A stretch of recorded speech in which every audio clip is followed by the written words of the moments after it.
शुरू उस ज़ाते बारी ताला के बाबरकत नाम से जो बड़ा मेहरबान और नहायत रहम वाला है। अस्सलाम वालेकुम viewers, hope you'll be hunky dory. O Lord, have mercy upon us, envelop us in your benevolence, save us all and our country Pakistan from sudden calamities and pitfalls. आमीन। तो चलते हैं आज की रेसिपी की तरफ। आज मैं आपको आइसक्रीम बनाना सिखाऊंगी। आइसक्रीम के एक ही तरीके से 3 तरह के फ्लेवर्स की आइसक्रीम बनाना सिखाऊंगी। कुछ लोग कहते हैं कि आइसक्रीम घर पे बन नहीं सकती, उसमें क्रंच आ जाता है, वो पानी छोड़ देती है और उसके स्कूप्स नहीं निकलते। आज मैं आपको बताती हूँ कि घर में किस तरह हम ऐसी परफेक्ट आइसक्रीम बना सकते हैं कि वो बाज़ार की आइसक्रीम को भी पीछे छोड़ती है और सही से उसको स्कूप आउट भी कर सकते हैं। कोई क्रंच नहीं आता उसमें। बस आपने मेरी इंस्ट्रक्शंस को फॉलो करना है जो इसमें मैं बताऊंगी, और मेरी सारी रेसिपी को आपने सही तरीके से फॉलो करना है। फिर अगर आपकी आइसक्रीम सही ना बनी तो आप मुझे कहिएगा। आज मैं आपको स्ट्रॉबेरी आइसक्रीम, पाइनएप्पल आइसक्रीम और चॉकलेट आइसक्रीम बनाना सिखा रही हूँ।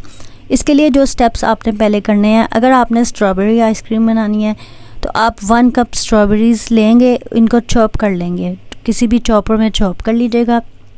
और अगर स्ट्रॉबेरीज़ आपके पास फ्रोज़न फॉर्म में है तो वो बहुत अच्छा है। ये मैंने स्ट्रॉबेरीज़ को चॉप कर लिया है और ये प्यूरी बन गई है।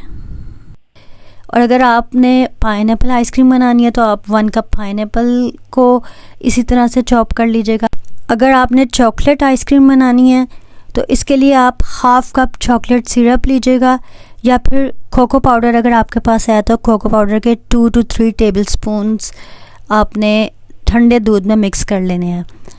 और आपका ये जो मिक्सचर है ना, ये गाढ़ा होना चाहिए वरना आइसक्रीम में क्रंच आ जाएगा। इसको आपने 2 या 3 टेबल स्पून कोको पाउडर को दूध में मिक्स करके एक साइड पे कर देना है।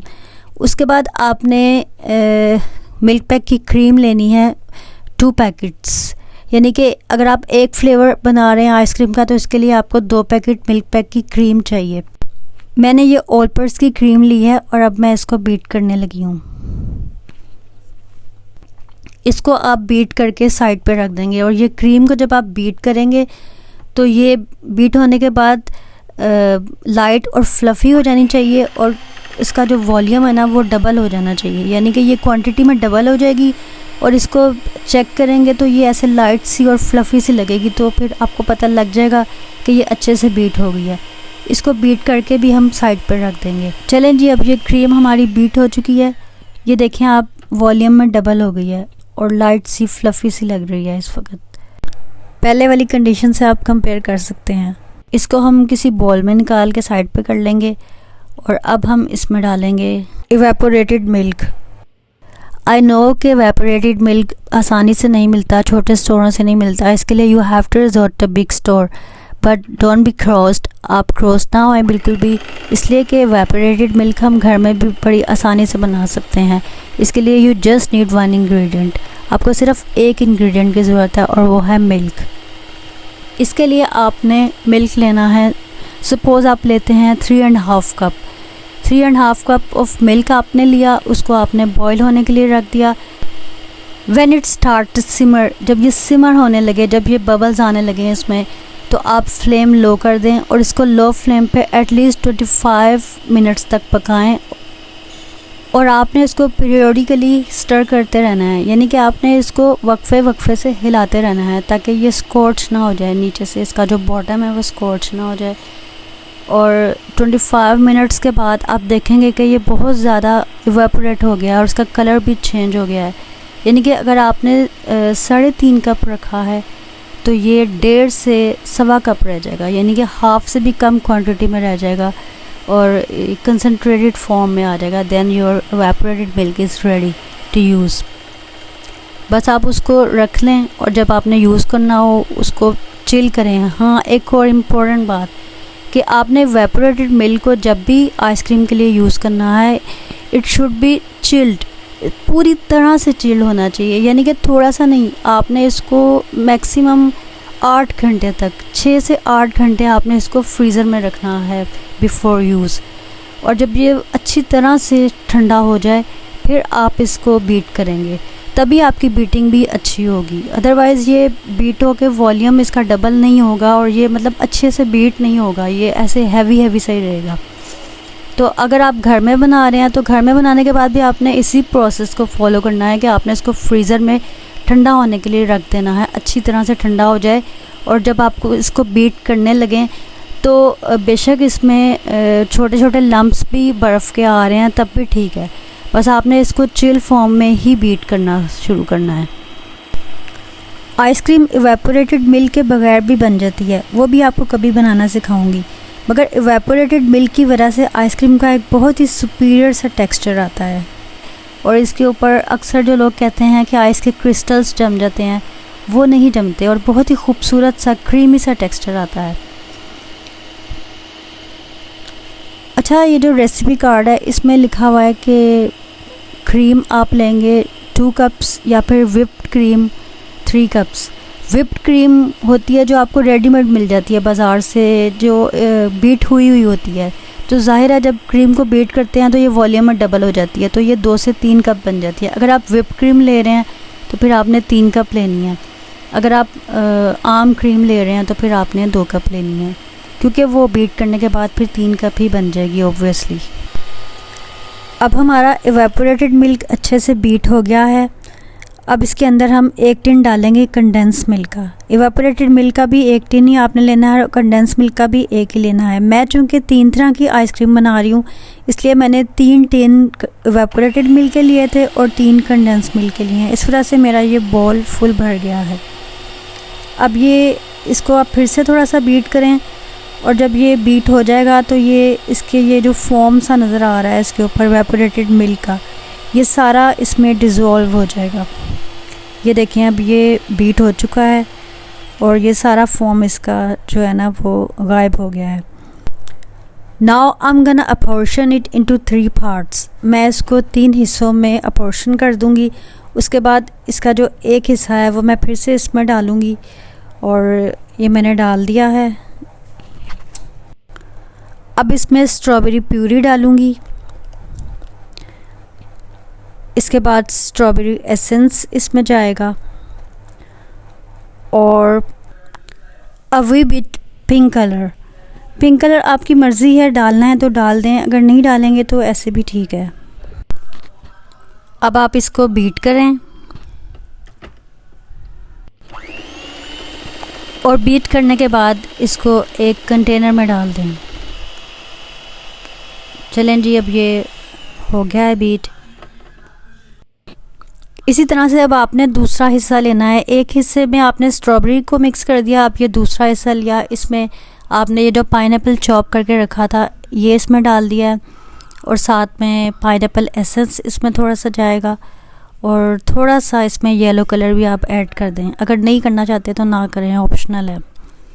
इसके बाद इसको भी उसी तरह से बीट कर लें। बीट करके आपने इसको रख देना है।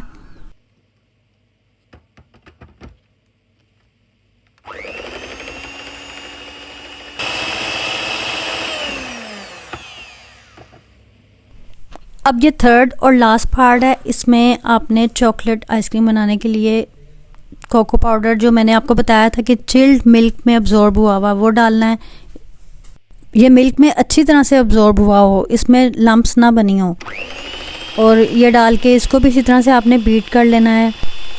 और अगर आप इसमें चॉकलेट एसेंस डालना चाहते हैं तो डाल दें, मैं भी डाल रही हूँ। ये रेसिपी में नहीं है लेकिन आपने डालना है तो आप डाल लीजिएगा। अब ये भी हमारा हो गया रेडी। इसको भी आप किसी कंटेनर में निकाल लें और ये देखें हमारे तीनों कंटेनर्स रेडी हैं। अब जो स्टार्ट में मैंने क्रीम बीट करके रखी थी वो इन तीनों के ऊपर आपने 3 कप्स डाल देनी है और इनके अंदर क्रीम डालकर आपने इनको बीट नहीं करना, इसको आपने हल्के हल्के से स्पैचुला से फोल्ड करना है कि ये उसमें अच्छे से मिक्स हो जाए।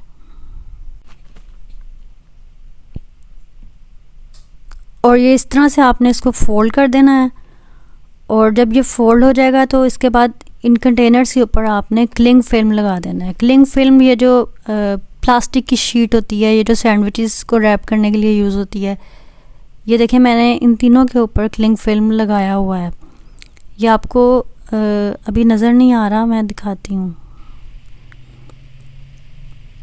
ये साइड से आपको थोड़ा थोड़ा सा फील हो रहा होगा, ये साइडों से देखें।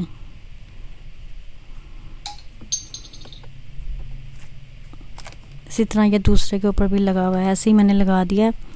इसके बाद मैं इनको कवर कर दूंगी और इनको फ्रीज़र में रख दूंगी। आपसे एक रिक्वेस्ट है कि मेरे चैनल को सब्सक्राइब कर दीजिए और मेरी वीडियो को लाइक भी कर दीजिए। अब इनको मैं फ्रीज़र में रखूँगी 6 से 8 घंटे। अब 6 से 8 घंटे गुजर गए हैं और मैं अब इसको स्पैचुला से हिलाने लगी हूँ। इसका ऐसे मैं लिड उतारूँगी और फिर इसका जो क्लिंग फिल्म है वो भी ऐसे ही पकड़ के साइड पे कर दूँगी।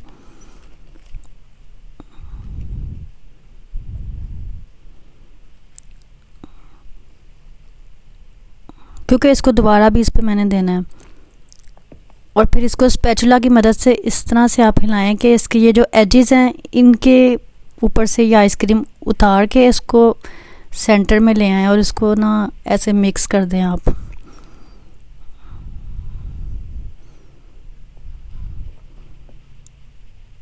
इस पूरी को बस आप ऐसे हिला दें। इसी तरह से आप बाकी जो दोनों आइसक्रीम्स हैं उनको भी हिला लेंगे और क्लिंग फिल्म से कवर करके इनका लिड ऊपर दे के उसी तरह फिर से फ्रीज़र में रख देंगे जमने के लिए।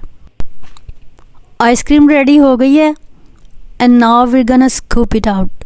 हम इसको स्कूप आउट करने लगे हैं।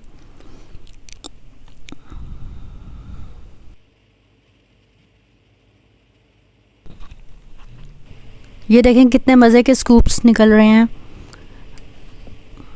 मगर मेरे हिसाब से अभी भी ये अच्छे स्कूप्स नहीं हैं, ये लूज़ स्कूप्स हैं। मुझे आपको दिखाने की जल्दी थी इसलिए मैंने इसको ओवरनाइट ही रखा, मगर मैं आपको यही रिकमेंड करूँगी कि आप इसको 2 नाइट्स ज़रूर रखिए फॉर परफेक्ट स्कूप्स। 2 नाइट्स के बाद आप देखिएगा आपके कितने परफेक्ट स्कूप्स निकलेंगे। ये हैं 2 नाइट्स रखने के बाद के स्कूप्स। मैंने सोचा कि आपको 2 नाइट्स बाद के स्कूप्स भी दिखा दूं। स्ट्रॉबेरी आइसक्रीम तो फिनिश हो गई, ये 2 ही रह गई हैं, तो आप इन्हीं के स्कूप्स देख लीजिए। Don't they look stupendous and awe-inspiring? चलें ठीक है जी, आज की रेसिपी हुई कंप्लीट। दुआओं में याद रखिएगा। नेक्स्ट रेसिपी चेक के लिए इजाज़त। अल्लाह हाफिज़।